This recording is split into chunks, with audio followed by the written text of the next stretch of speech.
Dragsholm Castle.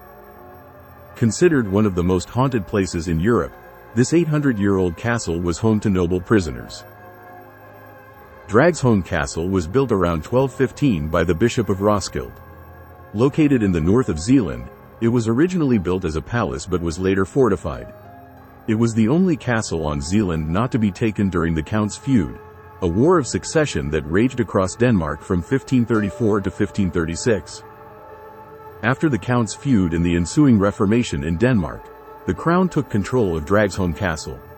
For more than a century, Dragsholm was used as a prison for noble and ecclesiastical prisoners. Depending on the severity of their crimes, these prisoners were kept in conditions ranging from reasonable comfort to abject misery. The most famous prisoner to be held in its walls was James Hepburn, the 4th Earl of Bothwell. Lord Bothwell was a man with a certain charm and a talent for finding trouble. By his mid-30s he had racked up a string of scandals including multiple marriages, adultery, divorce, and bankruptcy. Most notably, he was the third and final husband of Mary, Queen of Scots. It was also widely believed that Bothwell had murdered Mary's previous husband, Lord Darnley. This caused a rift in the country that came to a head at the Battle of Carberry Hill.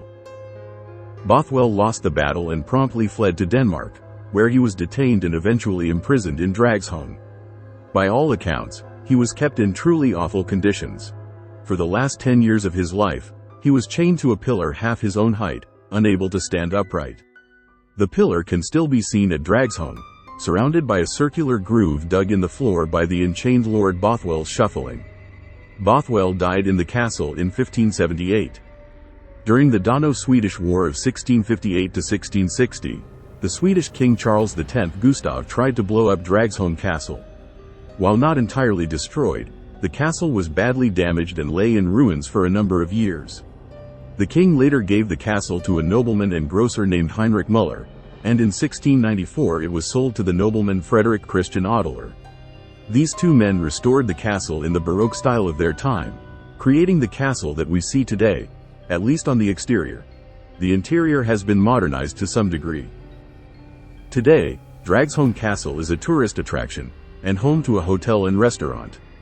But the past still clings to it, especially if you believe in ghosts. Many paranormal enthusiasts consider the castle one of the most haunted places in Europe, and it is supposedly home to around 100 different ghosts. Phantasmal residents are said to include a woman in white, believed to be the ghost of Selina Bowles, who was allegedly sealed inside the walls by her father as punishment for a dalliance with a common laborer. The Grey Lady, meanwhile, is a friendly ghost who in life was done a great favor. What that favor was varies depending on the source, and now wanders Dragsholm as a happy spirit. Then, of course, there's the ghost of Lord Bothwell, which has been spotted multiple times. Most famously, witnesses claim to have seen Bothwell riding through the castle courtyard with full horse and carriage, perhaps still trying to escape from the decade-long torment he suffered at Dragsholm Castle.